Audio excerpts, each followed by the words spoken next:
দক্ষিণ এশিয়ার নীল আকাশটা ধীরে ধীরে স্বৈরাচারী রাজনৈতিক মনোভাব, আঞ্চলিক প্রভাব বিস্তার, কট্টর সাম্প্রদায়িকতা এবং আন্তর্জাতিক ষড়যন্ত্রের কালো মেঘে ঢেকে যাচ্ছে।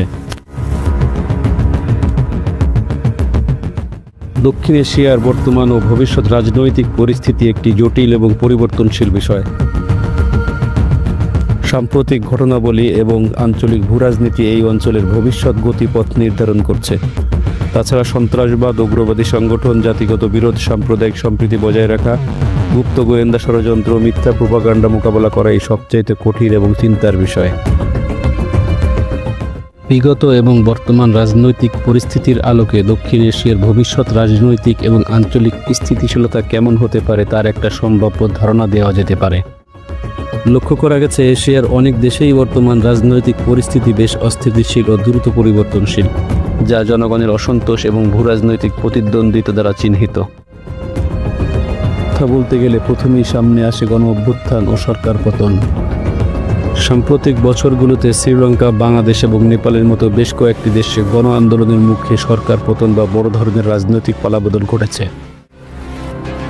এই বিক্ষোভগুলোর প্রধান কারণ ছিল বৈষম্য, দুর্নীতি, স্বজনপ্রীতি, অর্থনৈতিক দুর্ভোগ, উচ্চ মূল্যস্ফীতি, বেকারত্ব, সরকার বিরোধী দল বা মতের বিরুদ্ধে চরম অত্যাচার এবং শাসক শ্রেণীর প্রতি জনগণের পঞ্জীবিত ক্ষোভ।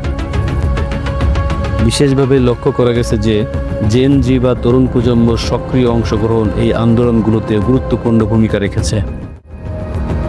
অনেক দেশের রাজনীতিতে এই কর্তৃত্ববাদী প্রবণতা দেখা যাচ্ছে, যেখানে গণতন্ত্রের বুলি থাকলেও ক্ষমতা কার্যত সীমিত গোষ্ঠীর হাতেই থাকে এবং আমলা শ্রেণী সবচাইতে বেশি লাভবান হচ্ছে।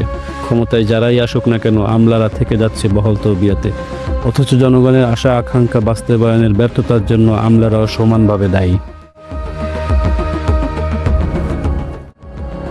এই অঞ্চলে গণমাধ্যমের স্বাধীনতা, জনগণের বাকস্বাধীনতা, নাগরিক সমাজের সুযোগ সীমিত হয়ে আসা গণতন্ত্রের জন্য একটি অশনি সংকেত। ক্ষমতাসীন দলগুলো নির্বাচনকে কেন্দ্র করে তাদের ক্ষমতা ধরে রাখার জন্য সংবিধান পরিবর্তন সহ নানা কৌশল অবলম্বন করছে, যার ফলে তৈরি হচ্ছে দীর্ঘমেয়াদী রাজনৈতিক অস্থিরতা।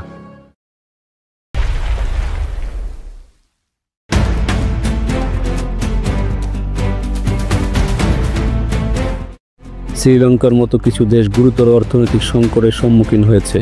দারিদ্রতা এবং বেকারত্ব দক্ষিণ এশিয়ার দেশগুলোর অস্থিতিশীলতার অন্যতম প্রধান কারণ। এই অঞ্চলের প্রায় 20% মানুষ এখনও দরিদ্র সীমার নিচে বাস করে।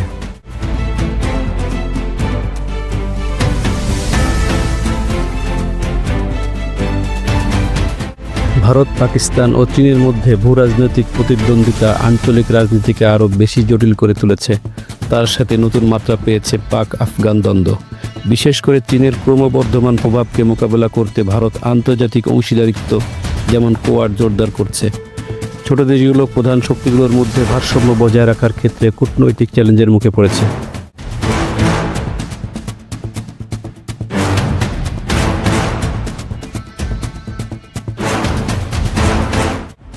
দক্ষিণ এশিয়ার ভবিষ্যৎ রাজনীতি কয়েকটি প্রধান বিষয় দ্বারা প্রভাবিত হতে পারে, যার মধ্যে রয়েছে জনগণের ব্যাপক সক্রিয়তা বৃদ্ধি এবং ভূরাজনৈতিক শক্তির পুনর্বিন্যাস। সাম্প্রতিক গণ আন্দোলনগুলো ইঙ্গিত দেয় যে জনগণ দুর্নীতি ও স্বৈরাচারী শাসক বা স্বৈরাচারী শাসন ব্যবস্থা সহ্য করতে রাজি নয়। ভবিষ্যতে জনগণের কণ্ঠস্বর আরও জোরালো হবে বলেই আশা করা যায়।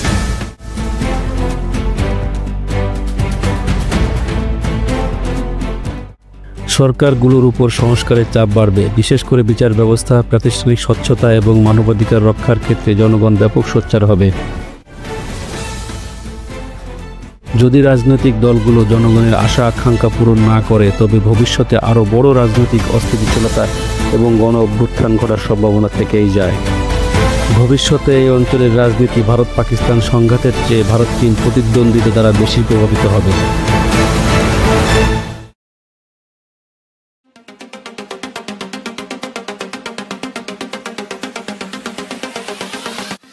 আঞ্চলিক স্থিতিশীলতা বজায় রাখতে ভারত আগ্রহী হবে এবং চীন তার বেল্ট অ্যান্ড রোড ইনিশিয়েটিভ সহ অন্যান্য মাধ্যমে তার প্রভাব বিস্তার করতে চাইবে।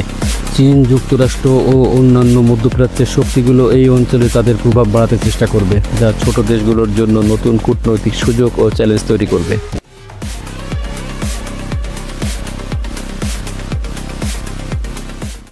অর্থনৈতিকভাবে এগিয়ে যেতে এবং জলবায়ু পরিবর্তন, খাদ্য নিরাপত্তা, দরিদ্র সমস্যার সমাধান করার মতো চ্যালেঞ্জগুলো সম্মিলিতভাবে মোকাবেলা এবং আঞ্চলিক সহযোগিতা জোরদার করার জন্য সার্কের মতো প্ল্যাটফর্মের নতুন করে প্রয়োজনীয়তা দেখা দিতে পারে।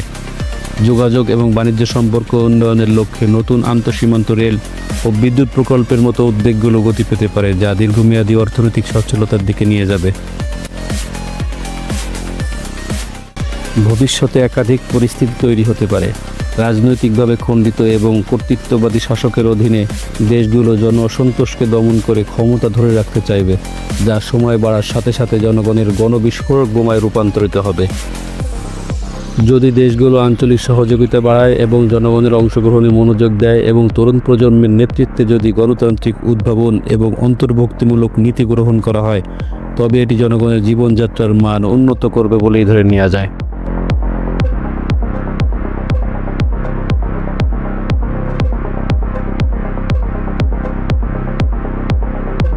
পরিশেষে বলা যায়, দক্ষিণ এশিয়ার ভূরাজনীতি বর্তমানে একটি সন্ধিক্ষণে দাঁড়িয়ে আছে।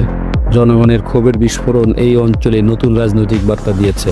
দক্ষিণ এশিয়ার ভবিষ্যৎ নির্ভর করে এই অঞ্চলের রাজনৈতিক নেতৃবৃন্দ কিভাবে সন্ত্রাসবাদ, উগ্রবাদী সংগঠন, জাতিগত বিরোধ, সাম্প্রদায়িকতা, গোয়েন্দা ষড়যন্ত্র, মিথ্যা প্রোপাগান্ডা সহ সকল ষড়যন্ত্রের বিরুদ্ধে সোচ্চার থেকে গণ আকাঙ্ক্ষা পূরণ করে ভূরাজনৈতিক চ্যালেঞ্জগুলো মোকাবেলা করে তার উপর